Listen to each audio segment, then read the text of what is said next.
రాజన్న సిరిసిల్ల జిల్లా రాజకీయాల్లో మాటల యుద్ధం మరింతగా వేడెక్కింది. ప్రభుత్వ వైపు వేములవాడ ఎమ్మెల్యే ఆది శ్రీనివాస్ చేసిన వ్యాఖ్యలు తీవ్ర రాజకీయ దుమారానికి దారితీశాయి. ప్రధాని మోదీని ఉద్దేశిస్తూ మీ భారతదేశ ప్రధాని అని మాట్లాడడంపై బీజేపీ అభ్యంతరం వ్యక్తం చేస్తోంది. దేశ ప్రధానిని అవమానించే ఎమ్మెల్యే మాట్లాడారంటూ జిల్లా బీజేపీ అధ్యక్షుడు రెడ్డబోయిన గోపి తీవ్రస్థాయిలో మండిపడ్డారు. ప్రధాని మోడీ పోటీ పెడదామా నామినేషన్ పేపర్ నింపడంలో మీ భారతదేశ ప్రధాని మోడీ పోటీ పెడదామా నామినేషన్ పేపర్ నింపడంలో మీ భారతదేశ ప్రధాని మోడీ పోటీ.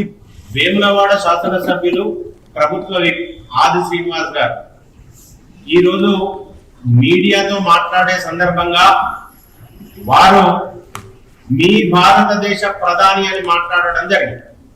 మరి ఆది శ్రీనివాస్ గారు మీది ఏ దేశం, మీరు ఏ దేశంలో నుండి శాసనసభ్యునిగా ఎన్నికైంది, మరి ఎక్కడ శాసనసభ్యత్వాన్ని మీరు అనుభవిస్తున్నారు?